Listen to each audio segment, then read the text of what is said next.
इसमें हमने आपको पहला खेलन में काको गुस्सैया सूरदास जी का जो है ये बताया।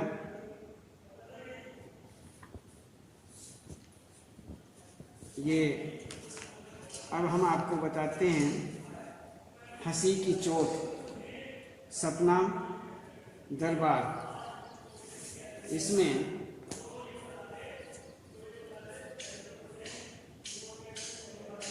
जो देव का लिखा हुआ है, कवि देव हैं। सबसे पहले हम इनका संक्षिप्त कुछ जीवन परिचय, साहित्य से संबंधित काव्यगत विशेषताएं आदि इनकी देखते हैं, भाषा शैली आदि साहित्य से संबंधित परिचय करते हैं। उसके बाद हम आगे, तो इसमें सबसे पहले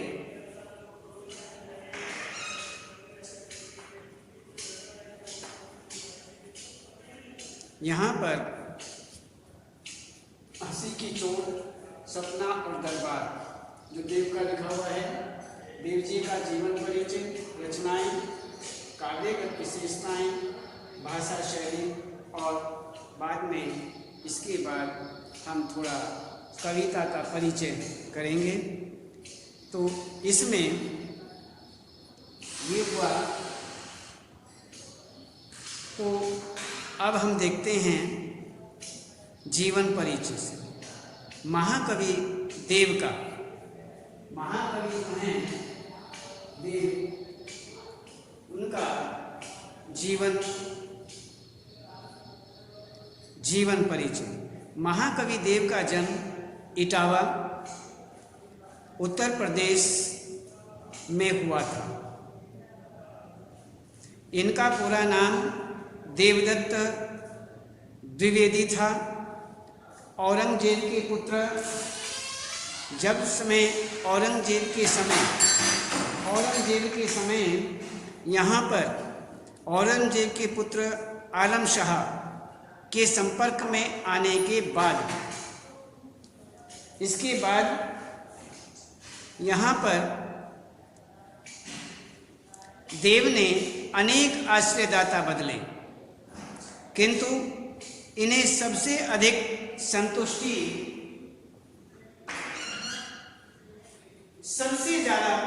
संतुष्टि जो है वो भोगीलाल नाम के सहृदय आश्रयदाता के यहाँ प्राप्त हुई, जिसने इनके काव्य से प्रसन्न होकर इन्हें लाखों की संपत्ति दान की। अनेक आश्रयदाता राजाओं, नवाबों, धनिकों से संबंध रहने के कारण राज दरबारों का आडंबरपूर्ण और चाटुकारिता भरा जीवन देव ने बहुत निकट से देखा था। इसीलिए इन्हें ऐसे जीवन से वितृष्णा हो गई थी। तो यहाँ पर ये छोटा सा संक्षिप्त जीवन परिचय हुआ। अब रचनाएं इनकी देखते हैं। देवकृत कुल ग्रंथों की संख्या 52 से 72 तक मानी जाती है। उनमें रस विलास, भाव विलास, भवानी विलास, कुशल विलास, अष्टयाम, सुमिल विनोद, सुजान विनोद, काव्य रसायन, प्रेम दीपिका आदि प्रमुख माने जाते हैं। काव्यगत विशेषताएं, ये काव्यगत विशेषताओं के अंतर्गत रीतिकालीन कवियों में देव बड़े प्रतिभाशाली कवि थे। देव प्रतिभाशाली कवि माने जाते थे। दरबारी अभिरुचि से बंधे होने के कारण इनकी कविता में जीवन के विविध दृश्य नहीं मिलते, किंतु इन्होंने प्रेम और सौंदर्य के मार्मिक चित्र प्रस्तुत किए हैं। अनुप्रास और यमक के प्रति देव में प्रबल आकर्षण है। अनुप्रास द्वारा इन्होंने सुंदर ध्वनि चित्र खींचे हैं। ध्वनि योजना इनके छंदों में पग पग पर प्राप्त होती है। श्रृंगार रस के उदात्त रूप का चित्रण देव ने किया है। इनकी भाषा शैली के अंतर्गत देखते हैं, ये वहाँ इनका काव्यगत विशेषताएं। भाषा शैली देव के कवित्व सवैयों में प्रेम और सौंदर्य के इंद्रधनुषी चित्र मिलते हैं। संकलित सवैयों और कवित्वों में एक ओर जहाँ रूप सौंदर्य का आलंकारिक चित्रण हुआ है, वहीं रागात्मक भावनाओं की अभिव्यक्ति भी संवेदनशीलता के साथ हुई है। देव रसप्रिय कवि है। देव की रुचि श्रृंगार रस में अधिक रमी है। इनके काव्य में रस, अलंकार और शब्द शक्ति का भरपूर वर्णन मिलता है। कवि देव की भाषा ब्रज भाषा है। कवि देव जो हैं, इनकी भाषा ब्रज भाषा है, जिसमें लालित्य और कोमलता है। भाषा में अलंकारों की छटा देखते ही बनती है। अनुप्रास अलंकार, प्रसाद गुण, गांभीर्य तथा यत्र तत्र मुहावरों का प्रयोग इनकी भाषा की विशेषता मानी जाती है। देव मानवीकरण अलंकार में भी सिद्धहस्त हैं। इस प्रकार से इनकी ये भाषा शैली का रूप आपको दिखाया। तो इसमें अब हम कविता का थोड़ा परिचय देखते हैं।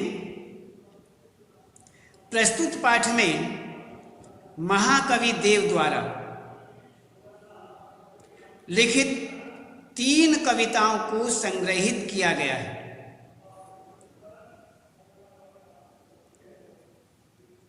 इन कविताओं के सार क्रमशः इस प्रकार माने जाते हैं। सबसे पहले इसमें इन्होंने ये दिया है हंसी की चोट। विप्रलंब श्रृंगार का अच्छा उदाहरण माना जाता है। कृष्ण के मुंह फेर लेने से गोपियां हंसना ही भूल गई थी। वे कृष्ण को खोज खोज कर हार गई हैं। अब तो वे कृष्ण के मिलने की आशा पर ही जीवित हैं। उनके शरीर के 5 तत्वों में से अब केवल आकाश तत्व ही शेष रह गया है। एक ये हुआ हंसी की चोट। अब सपना, इसमें सपना कविता में कोई गोपी सोई हुई है। वह स्वप्न देखती है कि कृष्ण उसे अपने साथ झूलने के लिए कह रहे हैं। यह सुनकर गोपी प्रसन्न हो जाती है। वह उठने का प्रयास करती है, तभी उसकी नींद खुल जाती है। उसका सपना खंडित हो जाता है। इस वियोग स्थिति में भी स्वप्न की सुखद अनुभूति उसके साथ बनी हुई है। दरबार में पतनशील और निष्क्रिय सामंती व्यवस्था पर देव ने अपनी तीखी प्रतिक्रिया व्यक्त की है। इस व्यवस्था में लोग भोग विलास में डूबे हैं। वे अकर्मण्य हो गए हैं। वे न कुछ कहने को तैयार हैं न सुनने को तैयार हैं। वे भोग विलास में पागल होकर नटों के समान नाच रहे हैं। यहाँ पर इस प्रकार से यहाँ ये बताया गया है। तो इसमें देव जी का जीवन परिचय, रचनाएं, काव्यगत विशेषताएं, भाषा शैली और कविता का परिचय ये हुआ। अब हम आगे इसमें यह सह प्रसंग इसकी व्याख्या देखते हैं। सप्रसंग व्याख्या। तो सबसे पहले हमने देखा कि हंसी की चोट। सांसनी ही सो समीर गयो अरु, आंसुन ही सब नीर गयो ढरी, तेज गयो गुण लई अपनो, अरु भूमि गई तन की तनुता करी। तनुता करी, तनुता करी। तो इसमें कहते हैं सांस नीहि सो समीर गयो अरु, आंसुन ही सब नीर गयो ढरी, तेज गयो गुण लई अपनो, अरु भूमि गई तन की तनुता करी। देव जियई मिली बेही की आस की, आस हूँ पास आकाश रहियो भरी, जा दिन तई मुख फेरी हरई हंसी, हेर हियो जो लियो हरि जु हरि। इसमें कृष्ण सबसे पहले हमने आपको पहले भी बताया कि सबसे पहले संकेत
ये हुआ हमारा संकेत, संदर्भ, प्रसंग, व्याख्या, विशेष। इसमें संकेत के सपना, संकेत के माध्यम से हंसी की चोट। सबसे पहले हम यहाँ पर हंसी की चोट को लेते हैं। सांसनी ही सो,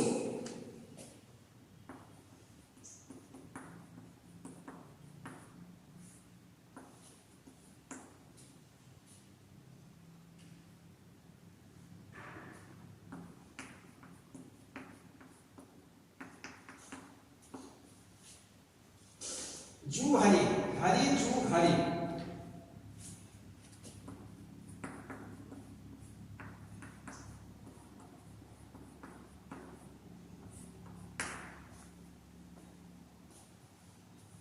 ये आया सपना, हंसी, सपना नहीं, हंसी की चोट। तो इसमें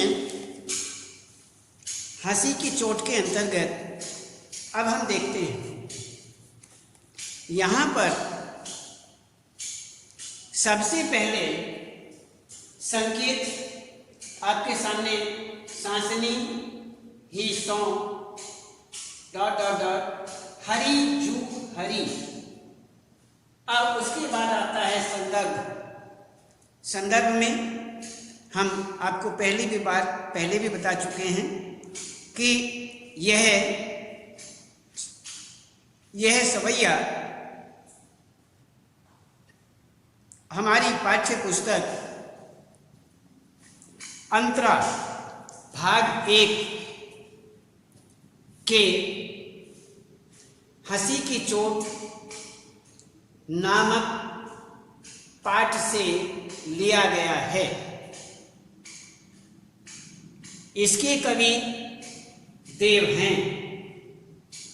अब हम देखते हैं संदर्भ के बाद में प्रसंग। प्रस्तुत सवैया हमारी पाठ्य पुस्तक अंतरा भाग 1 में संकलित देव का सवैया हंसी की चोट।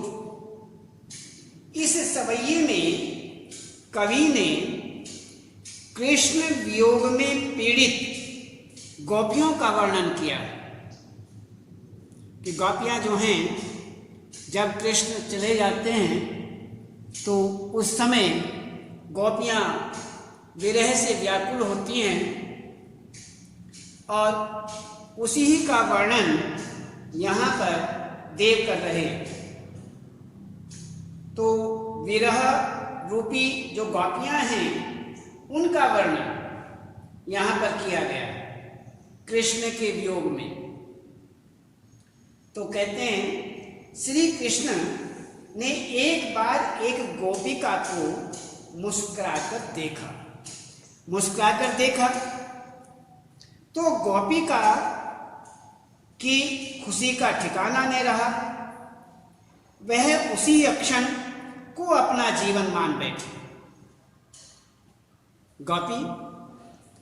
एक गोपी थी, वह अचानक कृष्ण ने उसकी ओर मुस्कुराकर के देखा और वह उसी समय अपनी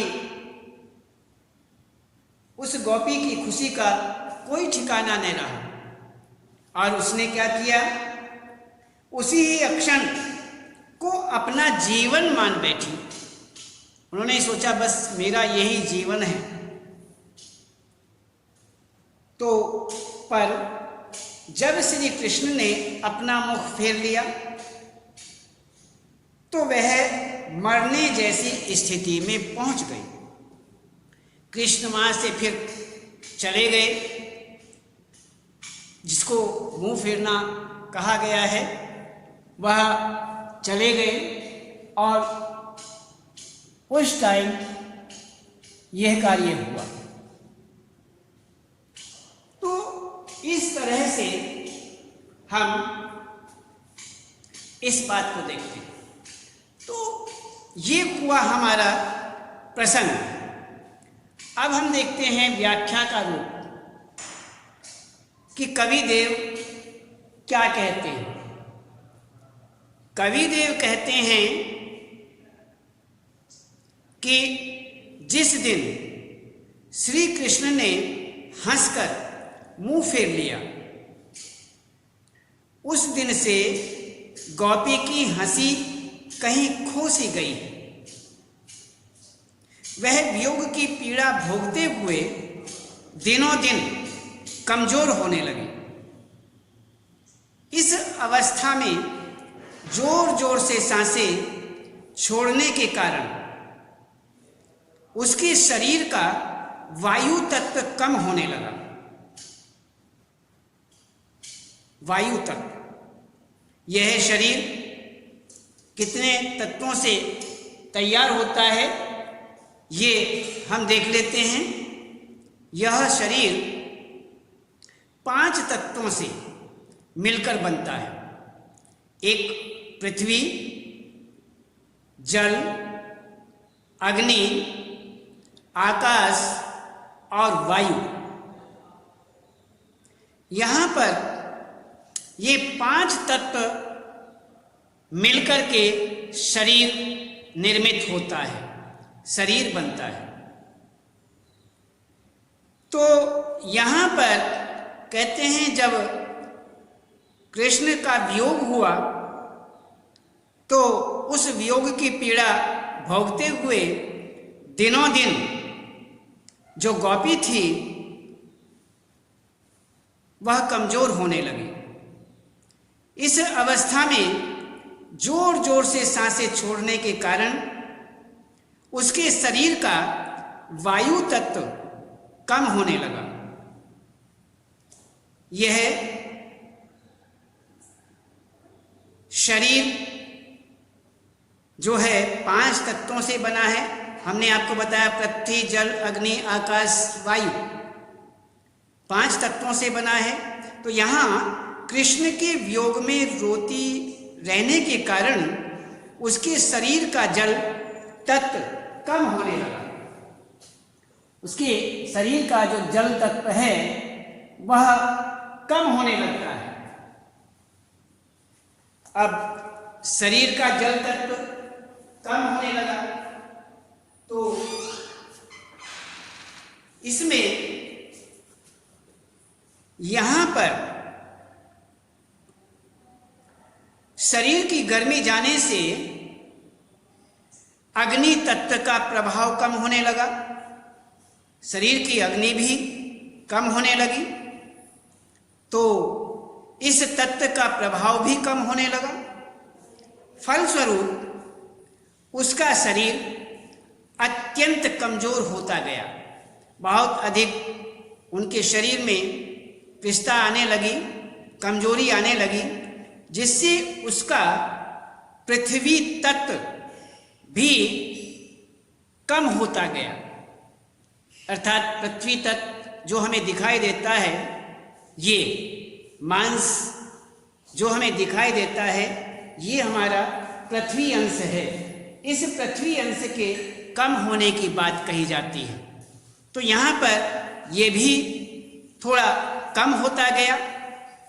कवि यहाँ पर कवि देव कहते हैं कि इस प्रकार से कि सांसनी ही सो समीर गयो अरु, आंसुन ही सब नीर गयो ढरी, तेज गयो गुण लई अपनो, अरु भूमि गई तन की तनुता करी, देव जियई मिल बेही की आस की, आसहु पास आकाश रहियो भरी, जो दिन तई मुख फेरी हरई हंसी, हेरी हियो जो लियो हरि जू हरि।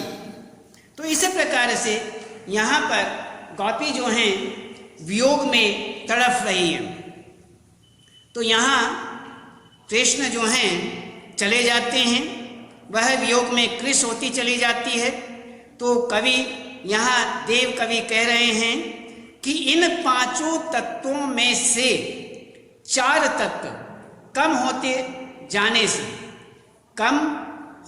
जाने से केवल आकाश तत्व, आकाश नामक तत्व जो है वही पर्याप्त मात्रा में बचा है। आकाश तत्व बचा हुआ है, जिसके बल पर वह श्री कृष्ण से मिलने की आशा लगाए हुए है। बस यही कारण है कि उसका शरीर अभी बाकी है और वह कृष्ण से मिलने की आशा लगाए बैठी है। ऐसा उस दिन से हुआ जिस दिन से कृष्ण ने मुंह फेर लिया। उसकी हंसी गायब हो गई और कृष्ण को ढूंढने पर भी उन्हें न पा सकी। तो इस प्रकार से यहाँ पर कृष्ण जब चले जाते हैं तब ये कष्ट होता है, वियोग वाली स्थिति और तृष्णा वाली स्थिति बनती है, तत्वों की कमी बनती चली जाती है। तो इसीलिए यहाँ पर तत्वों की कमी के कारण ही उनका शरीर इस प्रकार कृश होता जा रहा है और स्थिति बिगड़ रही है। तो यहाँ पर काव्य का व्याख्या, इसमें अब हम देखते हैं विशेष। इस सवैये में कवि देव ने विप्रलंब श्रृंगार का चित्रण किया है। अनुप्रास अलंकार की यहाँ पर छटा विद्यमान है और ब्रज भाषा का यहाँ पर माधुर्य है। ब्रज भाषा प्रधान है और सवैया छंद के रूप में सवैया है। तो इसी प्रकार से यहाँ पर कवि जो हैं विप्रलंब श्रृंगार का चित्रण करते हैं। अनुप्रास अलंकार की छटा, ब्रज भाषा की का माधुर्य और सवैया छंद। अब हम आगे काव्य सौंदर्य संबंधी ये देखते हैं। काव्य सौंदर्य के अंतर्गत हम भाव पक्ष और शिल्प पक्ष के रूप में यहाँ पर विचार करते हैं। इसमें भाव पक्ष में भाव सौंदर्य गोपी की विरह विदग्ध दशा का चित्रण किया गया है। यहाँ जो गोपी हैं उनकी विरह अवस्था का यहाँ पर विशेष रूप से चित्रण किया गया है और शरीर के तत्वों, जो शरीर के 5 तत्व हैं, पृथ्वी, जल, अग्नि, आकाश और वायु की ओर, अर्थात 5 तत्वों की ओर विशेष रूप से इन्होंने संकेत किया है। इस प्रकार से यहाँ ये भाव है, ये भाव सौंदर्य यहाँ पर इस प्रकार से है। अब हम देखते हैं शिल्प सौंदर्य। काव्यांश में ब्रज भाषा का माधुर्य, छंद में सवैया, मुंह फेर लेना, मुहावरे का सुंदर प्रयोग किया गया है। सांसनी ही सो समीर, अरु आसुन, गयो गुण लई, तन की तनुता, हरई हंसी हेर हियो में। कौन कौन से? सांसनी ही सो समीर, अरु आसुन, गयो गुण लई, तन की तनुता, हरई हंसी हेर हियो में अनुप्रास अलंकार तथा हरि में यमक अलंकार है। वियोग श्रृंगार रस घनीभूत है। संपूर्ण काव्यांश में अतिशयोक्ति अलंकार है। जो संपूर्ण काव्य है, काव्यांश में अतिशयोक्ति अलंकार दिया गया है। इसी प्रकार से यहाँ पर ये हमने आपको बताया कवि के संबंध में, कवि के परिचय के संबंध में, और इस तरह से जीवन, रचनाएं, काव्यगत विशेषताएं, भाषा शैली आदि कविता का परिचय भी हुआ। और यहाँ पर सप्रसंग व्याख्या एवं काव्य सौंदर्य के विषय में आपको बताया। ये यहाँ पर व्याख्या और ये संकेत, संदर्भ, प्रसंग और व्याख्या और विशेष, इससे संबंधित यहाँ पर आपको व्याख्या बताई गई। इसमें जो हंसी की चोट, नामक जो इनकी कविता है, और इसका काव्य सौंदर्य भी आपको बताया। तो ये आप अच्छी तरह से करेंगे। उसके बाद हम इसमें आगे बताएंगे, और आज केवल इतना ही।